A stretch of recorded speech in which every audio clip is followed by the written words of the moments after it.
Well, we are doing life, and now you're doing life with Maria and Chad. And thanks for doing so. Maria, a very interesting story to share with you today. Imagine driving down a highway, you see 2 bags of trash, and it turns out there's $1 million in cash inside those bags of what you thought was trash. Do you keep the money? I would keep the money. My husband, on the other hand, he's a little bit more honorable than I am. I'd have to talk him into it. Don't miss it. All the details on that story and more coming up on today's podcast. Chad, have you been getting a lot of messages on Facebook and Instagram and Twitter about where the heck we are and why we're not on the radio anymore? It's a super confusing time because of quarantine, but the way that radio works is you never get to say goodbye to the people that you're connected to. In our case, every morning, we would do a show, and then one day those people tuned in and we were gone without any explanation, because that's how that business does things. And it's been tough. Yeah. So I will, and when people message directly, I'll tell them what I think they need to hear. But I think you and I were talking before we started the podcast today that we should probably get into more detail of what happened to us at our last radio job. Well, and I think because of quarantine, the reason I wanted to bring it up during this podcast, because of the quarantine or because of the COVID and everything shutting down, a lot of people were let go from their jobs. Yeah, it's really tough. And just to kind of connect the dots. So we were let go in the middle of October. And we had 6 months where we couldn't take a radio job in Phoenix because they paid us our salary for 6 months. So that was the deal. Right. When that expired, we're smack dab in the middle of the quarantine.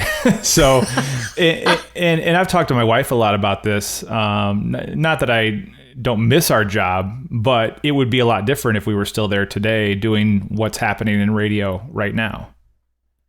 Well, and I think what was hard for me was, I don't want to say I've never been fired before, but I've worked in the Valley in radio for 26 years. Yeah. Mm-hmm. And I mean, I got fired when I was like 18, but I'm 50 years old now, and I have done radio over half my life. And when I got fired, I was just so blindsided. I didn't know it was coming. And I mean, I'll be honest, and you know this, maybe not to the extent, but I fell into a huge depression. I didn't know who I was anymore. I was Maria Knight for 26 years. Right. And me too. It's been tough.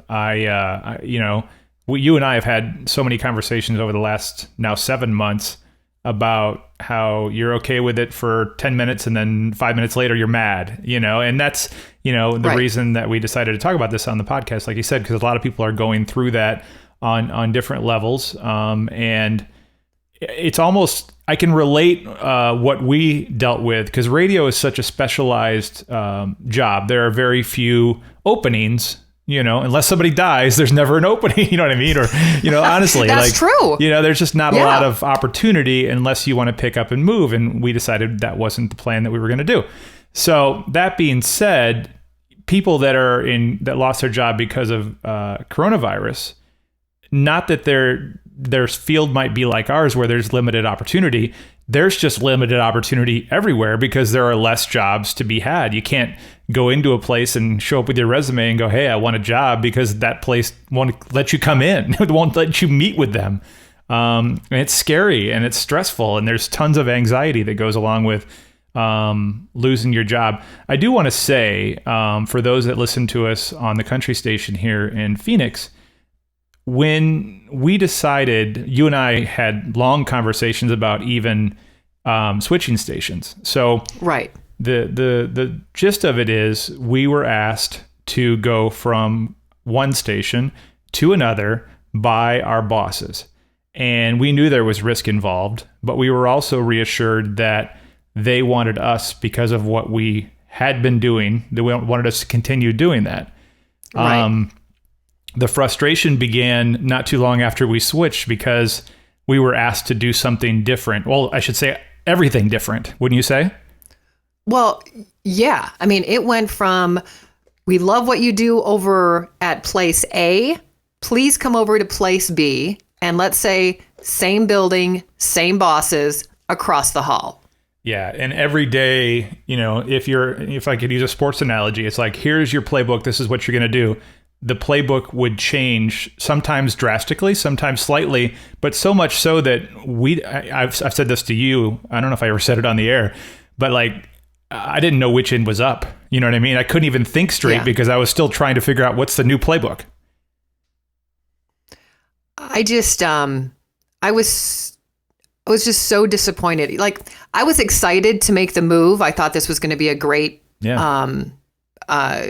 step up in the Maria and Chad career, and then when it fell apart weeks into the change? Yeah. Oh yeah.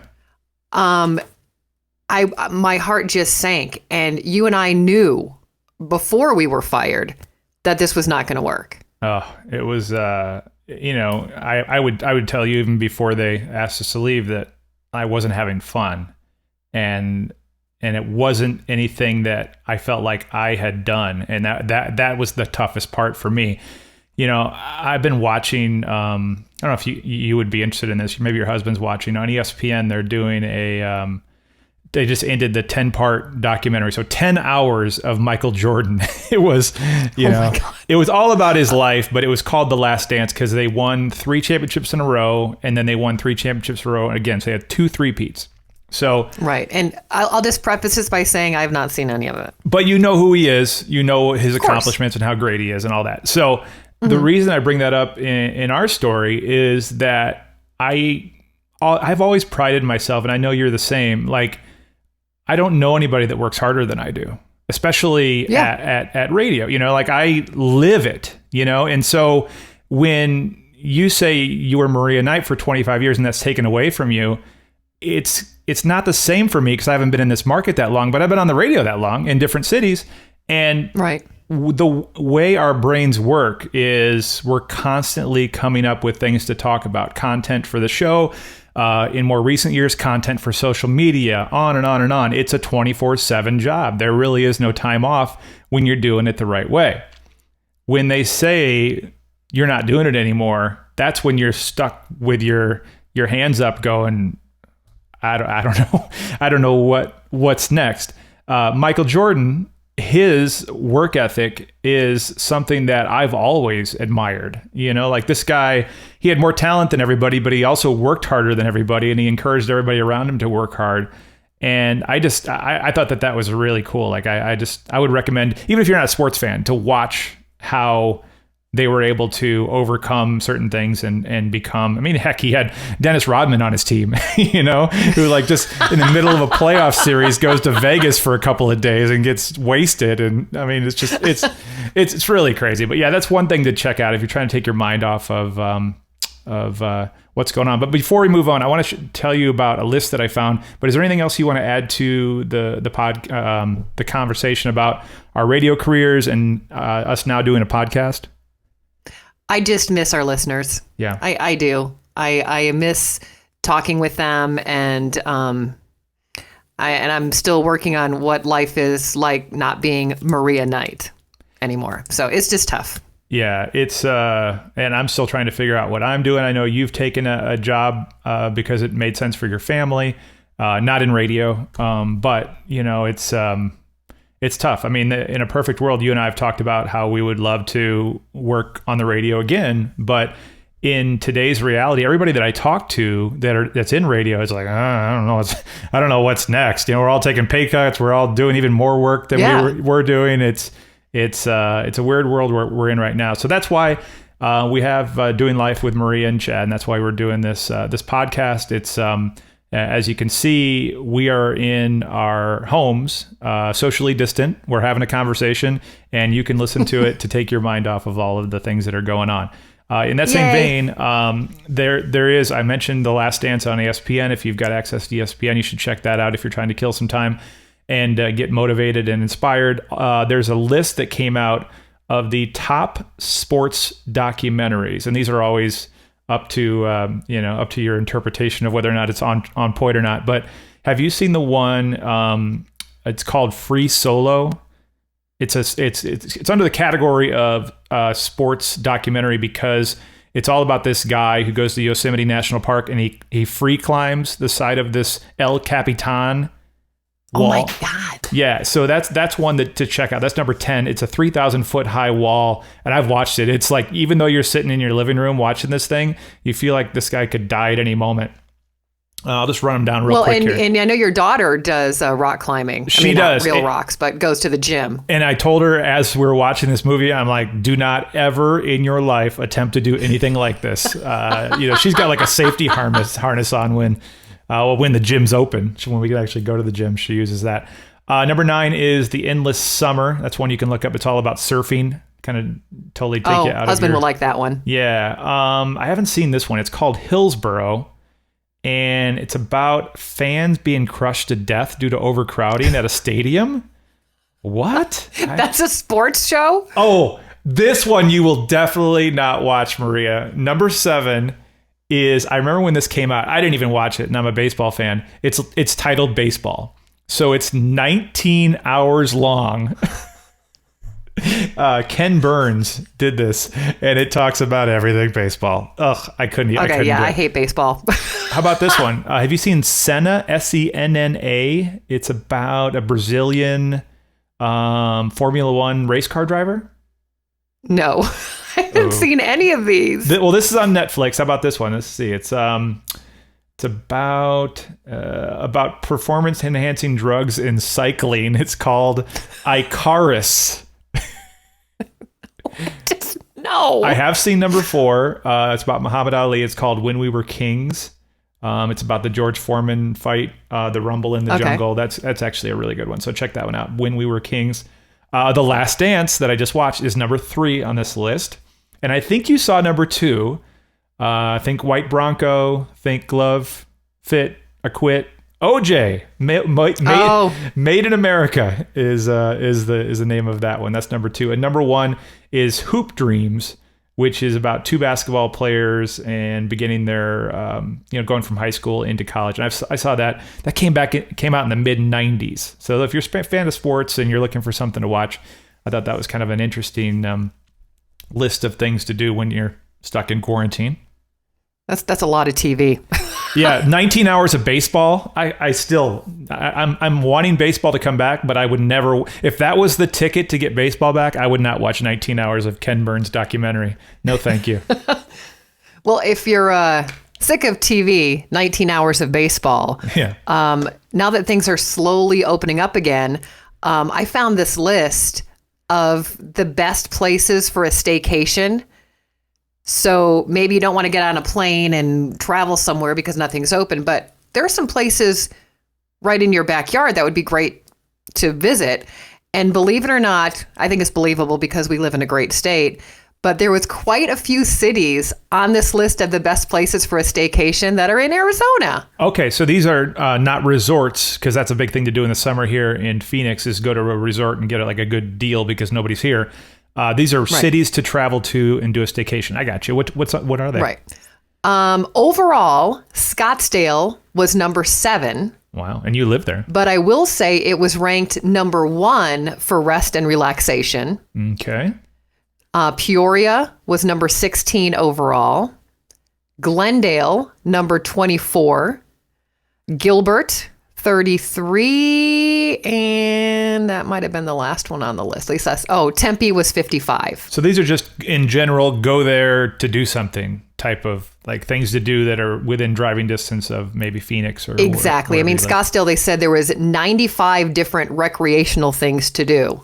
I don't have that whole list. Yeah, but I'm sure it's bars, restaurants. I was going to say, name 5. It's like a tennis court. They got a sidewalk.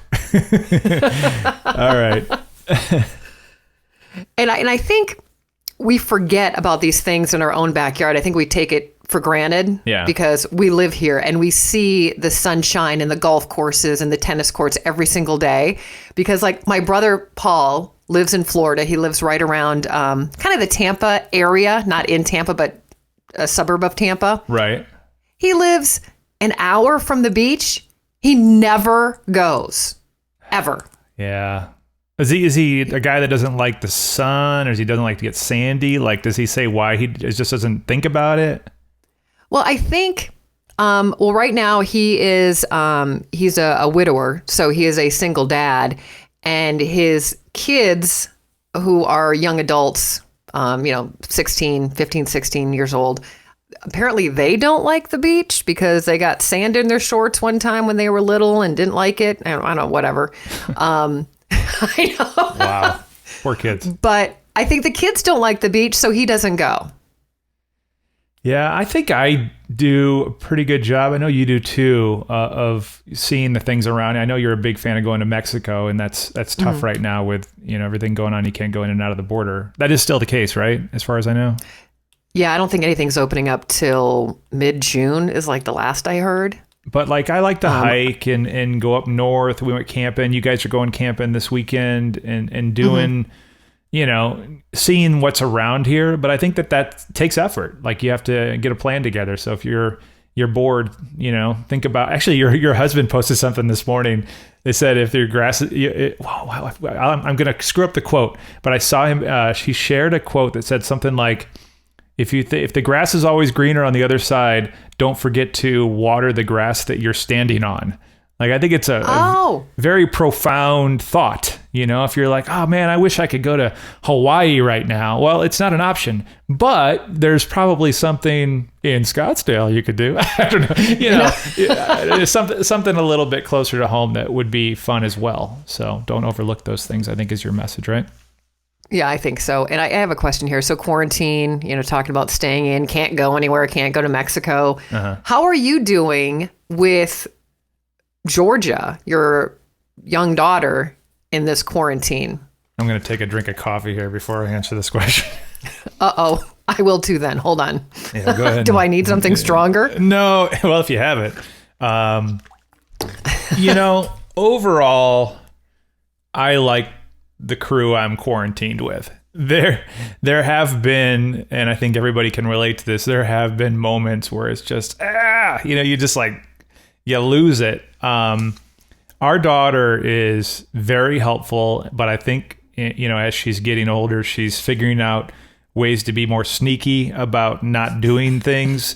I mean, simple stuff. I'm just talking about, like, okay, her jobs that I can remember off the top of my head. She actually has a list now, but like, she has to unload the dishwasher. She has to clean up the dog poop Monday, Wednesday, and Friday. We just got this puppy, so pretty much everything dog related defaults to her, but she doesn't do it all. I mean, my wife and I do a great deal of it, but if she has an accident, it's because Georgia didn't take her out. You know what I mean? Like, right. Does she have to clean up the accident? She does. Yeah, and she does. She does all those things. But I think, and it occurred to me this morning when I was eating breakfast, the one missing part of assigning her these tasks and making her do them, because we don't want to be those parents that are constantly harping on her, like, hey, did you take the dishes out of the dishwasher? She is not receiving a reward for, like, not getting paid, Right. And so the conversation when this first started, like, these are your chores. She's like, well, what do I get in return? It's like, well, you get all the things that you have. We buy you stuff constantly. But I think there still needs to be, and I need to act on this, like some sort of monetary reward, whether it's weekly or daily, that is directly related to the assignments that we give her. Does that make sense? So are you thinking not an allowance, but, $5 a week for cleaning up the dog poop? Yes. $2 a week for emptying the dishwasher, or whatever the money is. Yeah, I mean, and she, like, today we're buying her a new life jacket because hers got too small. So we're constantly spending money on things that are for her, but I think there still needs to be one direct connection between, I'm doing this, so I get this. You know what I mean? So, I mean, it won't be a great deal of money, like you said, $5 or whatever. But I'm going to make sure that we do that, because I feel like that's missing in her being responsible enough to do the things that she's being asked to do, right? Okay, well then here's my question. Uh-huh. If she is supposed to clean up the dog poop Monday, Wednesday, Friday, Uh-huh. and she's going to get using it $5 a week to do that. Yep. She doesn't do it on Wednesday. She only does it Monday and Friday. Uh-huh. Does she still get paid for the week? Or because she didn't complete the task as a whole, she doesn't get paid that week? That's why nobody should ever have kids. I don't know the answer. I don't know the right answer to that. Do you give her partial payment? Do you give her nothing to teach her a lesson, and then she gets discouraged and doesn't do anything? It's a great question. I have not the answer for that. I'll keep you up to date here on the Doing Life with Maria and Chad podcast. How's that sound? Well, here's my advice. My daughter is a little bit older than yours. Mine is 21. Mm-hmm. I'm a big fan of following through on threats because it teaches the children a lesson. And here's an example. Okay. I actually have two examples. Okay. One is with my own daughter. One is with somebody else's daughter. I have a friend, Erica, and her daughter was young. This is years and years and years ago. And she told me the story. She said that she and her daughter were on their way to California to go to Disneyland. They're driving in the car, and the daughter was acting up, and I have no idea what the daughter was doing. But Erica said, if you don't stop, we're going to turn this car around and we're not going to go to California. We're not going to Disneyland. Right. And whatever happened, the daughter did something again. She turned the car around and they did not go. That is bold. So what happened with the tickets? That's my question. Did she lose the money? I don't know. Did she get, Maybe they were going to buy them when they got there. I don't know. Oh my gosh. Could you, and that, by the way, that is such an extreme reaction that as those kids, how many kids were there? 1, 2? Well, she told me about her daughter. So I don't know if the daughter had a friend with her. I don't know that part. So as those children get older, that's going to be the thing that's like, do you remember the time we were going to Disneyland and you turned around? You know, they'll have more perspective as they get older, but that is an extreme parenting decision. Bravo, I think. I don't know. I don't know the answer to these things. When you know, I mean, do you think she did the right thing by turning around? I think she did, you know, and like I've done it twice with my daughter. I'll give you one example. She wanted a mini fridge in her bedroom. Okay. At the time, she wasn't allowed to have food in her bedroom or drinks, but she wanted a mini fridge. And I'm like, what are you going to put in there? She was water. I'm like, okay. And I go, here's the deal. If you get all A's, she's in high school. No, she was in like grade school. If you get all A's, I will buy you a mini fridge. And I'll tell you what, she worked hard. Yeah. And she got all A's and 1 B. And? We did not get her the mini fridge. Oh, that's so tough.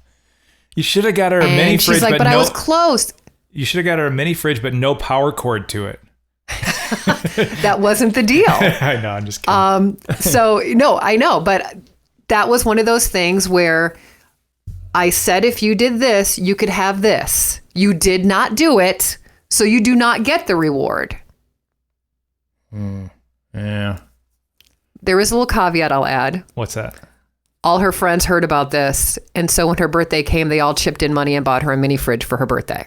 So was that the one that we used to have in the studio, you and I? Yes. That was the same. That's the same one. As you were saying that, I remember when we had a fridge in the studio to keep our drinks cold. And I remember you're like, this was my daughter's, but she doesn't need it anymore. So that was the one that her friends got her. Wow. Yeah. Can we end today? I've got a couple of good news items that I wanted to make sure we included on the podcast. Sure. First, I think I know the answer to this, but Maria, have you ever found a large sum of money? Is $20 count? Yeah, $20 is a large sum of money for sure. Where did you find it? Okay, I found $20 once. Where was it at? It was like in a park. Oh, just laying there. I think I was in college and my girlfriend and I were walking around and we found a crumpled up $20 bill. This is a story about a Central Virginia family. They were out for a drive and they had to swerve to avoid what they thought was 2 bags of trash in the highway. They stopped, picked up the bags and tossed them in the back of their pickup truck. It was only when they got home that they found out that the bags contained nearly $1 million in cash. Give this a listen here. It made a huge clunk noise. Inside of the bag, there was little packages that were little plastic-like bags, and they were addressed on the front of them, and it said cash vault. He said, man, this is a cruel joke. You find a bag of money, and you got to give it back. You do the right thing and return it because it doesn't belong to us. I will be honest. If I found $1 million in cash, I don't think, well, I don't think I could give it back. I know that's the right thing. I mean, could you? $1 million in cash, especially right now. You know, I know it's not the right answer. Maria, would want to keep it. Yeah. I think my husband would be like, it's not the right thing to do. He'd feel guilty about it. I know how you could get your husband to get on board with you keeping this $1 million. How? You know those new golf clubs you've been wanting? They're only going to cost like $500, but then we can keep the rest of the $1 million. And we can pay for a bunch of golf lessons because you need those too. just keep saying the word golf a lot and he'll be okay with whatever plan you have. And then finally, I wanted to make sure I included this. This happened actually almost a month ago. We were able to watch it online. So I was supposed to go to Illinois. My niece and nephew were going to get married, and they had to postpone their reception. So my wife and daughter and I were all going to travel and be there to see them get married, and because they wanted to start a family. So they didn't want to postpone the ceremony. So they actually went through, and they are now married. My niece is Ariel, and she married Jake Swanson. So now she's Ariel Swanson. And the reason I wanted to bring it up is obviously congratulate them publicly, at least here on the podcast. And I wanted to play for you. So they are now YouTube stars. My niece and what is he to me now? Not my niece's husband. What does that make him? Your niece, nephew-in-law? Nephew-in-law, whatever that is. Okay, so those two are now YouTube stars because they got married in the Catholic religion. They got married at a Catholic church, and the priest did an interview, like a post-interview, like a Zoom meeting with them. Yes. And this is a little taste of that. It's so unfortunate that, kind of plans had to be changed, but your flexibility in the midst of everything and the prioritization of the sacrament of matrimony was just so such an encouragement. And so bravo. Thank you. Yeah. Thank you for, everything you did for us. You were extremely flexible and communicating with whoever you needed to talk to figure out how we could actually move forward. So we are very appreciative of that too. Just happy to help. It goes on and on. It's kind of a forced conversation. I think they're trying something new because, all these churches are shut down and they're trying to figure out how to reach people. But congratulations to them. I do know that my mom and dad were there when they came out of the church. It was, aunts and uncles and that sort of thing. And they were doing like the 6 feet apart deal and taking selfies from 6 feet away, and, a reason to get dressed up. But yeah, it wasn't the, the whole ceremony and reception that they had been looking for and planning for. And, her wedding dress only got saw by a few people, and except for the pictures that went online. But the plan is they're going to do a reception, hopefully in the fall. I think they set a date around Halloween. But who knows, with everything going on. But she better wear that dress again at the know. reception. Well, here's my mom's take. I don't know if this is a hot take, if she has all the facts correct, but the reason that they wanted to go ahead and get married is because they want to start having kids, right? So if she's pregnant in October, I don't think she's fitting in, the wedding dress again. But yeah, it's a huge expense. I mean, I don't know. What did you pay for your wedding dress? Do you remember? I think it was under $2,000. Right.